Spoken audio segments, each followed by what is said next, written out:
Screen पर चलने वाली ये तस्वीर क्यूबा के एक काबिल लीडर चे गुवेरा की है। इस शख्स को दुनिया भर के नौजवान इनकलाब की अलामत मानते हैं, जबकि अमरीकी और यूरोपी तंग नजर और कुन जहनियत के हामिल अफराद चे गुवेरा को दहशतगर्द करार देते हैं। नाज़रीन ग्रामी, 14 जून 1928 को अर्जेंटाइन के एक शहर में गुवेरा खानदान में एक बच्चे ने आंख खोली। वालदैन ने उसका नाम अर्नेस्टो गुवेरा रखा। इस बाहिम्मत और लातादाद सलाहियतों के मालिक नौजवान ने क्यूबा की तारीख ही बदल डाली। घर से डॉक्टर बनने की गरज से निकलने वाले इस नौजवान ने ऐसे कारनामे सरअंजाम दिए कि दुनिया इस पर रश्क करने लगी। अर्नेस्टो गुवेरा अपने 5 बहन भाइयों में सबसे बड़े थे। गुवेरा को अस्थमा की बीमारी थी, जिसकी वजह से उसके वालिदैन ने उसे घर ही में तालीम दी। अर्नेस्टो फुटबॉल के अच्छे प्लेयर भी थे और रोजाना कई किलोमीटर साइकिल भी चलाया करते थे। शतरंज खेलना उनका महबूब मशगला था। पेशे के एतबार से वो एक डॉक्टर थे, मगर उनकी ज्यादा दिलचस्पी उनके घर में मौजूद लाइब्रेरी थी। वो शायरी की कुतुब और इनकलाबी राइटर्स की किताबों का मुताला डेली करते थे। इस मुताले ने उन्हें कम्युनिज्म के बहुत करीब कर दिया। ये वो दौर था जब दुनिया 2 वाज़े निजामों में तकसीम हो चुकी थी। एक तरफ अमेरिका, बरतानिया और फ्रांस जैसे ममालिक सरमायादाराना निजाम चाहते थे और ताकतवर मुल्कों को साथ मिलाने की ये ममालिक हमतन कोशिशों में मसरूफ रहते। दूसरी तरफ कम्युनिज्म यानी गरीबों की हिमायत का दावेदार निजाम था। सोवियत यूनियन और उससे मुल्हिका चंद ममालिक उस दौर में कम्युनिज्म के सरखेज माने जाते थे। बरसगीर पाक हिंद में 1940 की दहाई वो दौर था जब यहाँ की अवाम कम्युनिज्म की दीवानी थी। अर्नेस्टो को कम्युनिज्म की तरफ लाने में किताबों का हाथ तो था ही, साथ में सफर की आदत ने उनके ख्यालात को और तकवीयत बख्शी। अर्नेस्टो ने बचपन ही में साइकिल और मोटरसाइकिल दोनों सफरी सहूलतों की मदद से अपने मुल्क अर्जेंटाइन का सफर किया। इस दौरान अर्नेस्टो हमसाय मुल्क चिली के मुख्तलिफ हिस्सों में जाकर भी हालात का जायजा लेते रहे। वो ग्वाटेमाला भी गए, जहां उन्होंने कम्युनिस्ट मुजाहिरों में हिस्सा भी लिया। नाज़रीन ग्रामी, उन्होंने मजदूर तबके को जुल्म की चक्की में पिसते देखा तो और तड़प के साथ इस मैदान में कुछ कर गुजरने का अज़्म किया। कम उम्री में ही इनकिलाबी सरगर्मियों को अपनाकर उन्होंने अपने जज्बे को अवाम के सामने पेश करना शुरू कर दिया। इस सफर में खुशकिस्मती से उनकी मुलाकात क्यूबा के एक हम ख्याल लीडर फिदेल कास्त्रो से हो गई।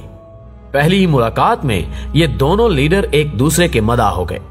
कास्त्रो ने गुवेरा को अपना बेहतरीन दोस्त, यूं अर्जेंटाइन के अर्नेस्टो गुवेरा क्यूबा के चे गुवेरा बनकर सामने आए। कास्त्रो क्यूबा में इनकिलाब के हामी थे। चे गुवेरा से मिलने के बाद उन्हें यह लगा कि इस काम को गुवेरा से बेहतर कोई अंजाम नहीं दे सकता, क्योंकि क्यूबा हुकूमत भी अजारादारी के निजाम में फंसी हुई थी। इसलिए उन्होंने इनकिलाबी अफराद को गिरफ्तार करने का हुक्म जारी कर रखा था। इस मसले की वजह से चे और कास्त्रो ने मेक्सिको में पनाह ले रखी थी, मगर एक साजिश के तहत उन दोनों को मेक्सिको ही की हुकूमत की तरफ से गिरफ्तार करके जेल भेज दिया गया। दोस्तों, क्योंकि कास्त्रो एक मशहूर लीडर थे, उनके हामियों ने तगोदौ के बाद फिदेल कास्त्रो की रिहाई का इंतजाम कर लिया, लेकिन कास्त्रो ने एक हैरान कुन जवाब के साथ अपनी ही जमानत मंसूख करवा दी। उनका कहना था कि मैं चे गुवेरा के बिना इस जेल से बाहर नहीं जाऊंगा। दूसरी जानिब चे ने अपनी भरपूर तवानाई खर्च की कि किसी तरह कास्त्रो आजाद होकर इनकिलाबी मुहिम्मों के तसलसल को आगे बढ़ाएं, मगर हर बार कास्त्रो चे को एक ही जवाब देते कि मैं तुम्हें अकेला नहीं छोड़ूंगा। इस पर फिदेल कास्त्रो के दोस्तों ने चे गुवेरा की रिहाई के लिए लाहे अमल तैयार किया, जिसके तहत मैक्सिकन हुकूमत ने इन दोनों अजीम लीडरों को रिहा कर दिया। जेल से रिहाई पर ये दोनों क्यूबा आ गए और उन्होंने अपनी इनकिलाबी मुहिम का आगाज कर दिया। नाज़रीन ग्रामी, जेल से रिहाई के वाक़े ने दोनों दोस्तों को मजीद करीब कर दिया। अब जबकि वो क्यूबा में मौजूद थे तो उन्होंने एक लश्कर तैयार किया। उस लश्कर में उन अफराद को शामिल किया जाता जो फिदेल कास्त्रो की जानिब से तरतीब दिए जाने वाले मखसूस टेस्ट को पास कर लेता।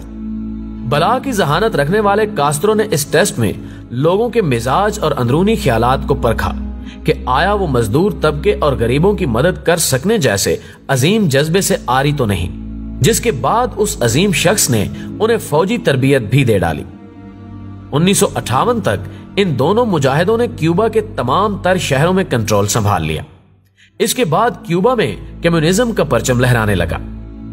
ان مجاہدوں نے اس وقت کے صدر کو بھی امریکہ کا حامی قرار دے رکھا تھا، تاہم وہ بمشکل ایک طیارے میں سوار ہو کر اپنی جان بچا سکے۔ ناظرین گرامی، چے گویرا کی زندگی میں ایک اہم موڑ اس وقت آیا جب کاسترو نے انقلاب کا تمام کریڈٹ خود لینے کی غرض سے چے گویرا کو دارالحکومت ہوانا میں داخل ہونے سے منع کر دیا۔ دراصل کاسترو ایک فاتح کی حیثیت سے شہر میں داخل ہونا چاہتا تھا۔ فیدل کاسترو نے کیوبا کی حکومت بھی خود سنبھال لی، لیکن وہ چے کو ان کی کاوشوں کا انعام دینا بھی نہ بھولے۔ کاسترو نے چے کو کیوبا کی شہریت اور خزانے کا وزیر بنا کر انہیں ان کی خدمات کا صلہ دیا۔ اب چے گویرا ایک وزیر کے عہدے پر فائز تھے، تاہم انہوں نے اپنا انداز زندگی نہ بدلا۔ وہ بیوی بچوں سمیت بسوں میں سفر کرتے، حتیٰ کہ مزدوروں سے میل ملاقات کے دوران محنت مشقت کر کے ان کا ہاتھ بھی بٹاتے۔ اس عمل نے کیوبا کی عوام میں اس عظیم لیڈر کی عزت مزید بڑھا دی۔ چے گویرا نے کمیونزم اور جنگوں پر کتابیں بھی تحریر کی۔ حکومت میں شمولیت کے بعد چے نے دنیا بھر کے دورے کیے اور کیوبا کی عوام کی فلاح و بہبود کا ہر لحاظ سے خیال کرنے لگے۔ 1959 اور 1965 وہ 2 سال تھے جب چے گویرا پاکستان کے دورے پر آئے۔ جنرل ایوب خان صاحب کے ساتھ ان کی تصاویر خاصی وائرل بھی رہیں۔ چے گویرا کی زندگی کیوبا میں سکون سے گزر رہی تھی کہ اچانک اس میں ایک بھونچال آ گیا۔ ناظرین محترم، ہوا کچھ یوں کہ امریکہ کی سرحد پر موجود کیوبا کے اس انقلاب نے امریکن لیڈروں کی نیندیں حرام کر دی، اور تنگ نظر امریکی حکام اس خدشے میں مبتلا تھے کہ چے گویرا روس سے مل کر ان کے لیے کوئی مصیبت کھڑی نہ کرتے، کیونکہ چے گویرا سرعام یہ کہتے تھے کہ امریکی شہر نیو یارک کو صفحہ ہستی سے مٹا دینا چاہیے۔ اس زمرے میں یہ بات بھی دلچسپی سے خالی نہیں کہ چے گویرا کی فرمائش پر روس نے ایٹمی ہتھیار بحری راستے کیوبا کی جانب روانہ بھی کیے تھے، تاہم اس مصلحت کے تحت کہ دنیا تیسری جنگ عظیم کی مرتکب نہ ہو جائے، یہ جنگی بیڑے روس نے واپس بلوا لیے۔ اسی صورتحال کے پس منظر میں چے کے خلاف سازشوں کا جال بنا جانے لگا۔ دوسری جانب عالمی دباؤ کے بلبوتے پر فیدل کاسترو نے اپنے دوست سے آنکھیں پھیر لی۔ کاسترو نے کم عقلی کا مظاہرہ کرتے ہوئے امریکہ اور روس کا ساتھ دیا اور چے کو سرکاری عہدوں سے استعفیٰ دینا پڑا۔ انقلابی طبیعت کے مالک چے گویرا کو اس عمل سے شدید دھچکا لگا، مگر پھر بھی وہ انقلاب کے حق میں نعرہ بلند کرتے ہوئے افریقہ کے ملک کانگو پہنچ گئے، مگر وہاں کی عوام نے انہیں زیادہ اہمیت نہ دی، جس سے چے کی مایوسی اور بڑھ گئی اور وہ واپس اپنے ملک کیوبا لوٹ آئے۔ مگر کچھ دن یہاں ٹھہرنے کے بعد ایک دفعہ پھر اس باہمت مجاہد نے کسی ایسے ملک جانے کا ارادہ کیا جہاں انقلاب کے لیے کچھ لوگ کوششیں کر رہے ہوں۔ ناظرین گرامی، جب انہوں نے ارد گرد نظر دوڑائی تو انہیں بولیویا جیسا ملک دکھائی دیا۔ چے بولیویا پہنچے، مگر یہاں کے لشکر نے انہیں اپنا کمانڈر بنانے سے انکار کر دیا۔ چے چونکہ ایک سمجھدار اور تجربے کار کمانڈر تھے، اس لیے انہوں نے بھی اس لشکر میں رہنے سے انکار کر دیا۔ ادھر بولیویا کی حکومت کو چے کی موجودگی کا علم ہو گیا اور اس نے چے کو زندہ یا مردہ حالت میں گرفتار کرنے کا سندیشہ جاری کر دیا۔ پورے بولیویا میں چھاپوں کا سلسلہ چل نکلا تاکہ چے کو گرفتار کیا جا سکے۔ ادھر چے گویرا اپنے مٹھی بھر ساتھیوں کے ساتھ فرار کی تیاریاں کر رہے تھے کہ ایک رات انہیں جنگل میں گھیر لیا گیا۔ فوجیوں کی تعداد زیادہ نہ ہونے کی وجہ سے مقابلے میں ہار چے کا مقدر بنی اور چے گرفتار ہو گئے۔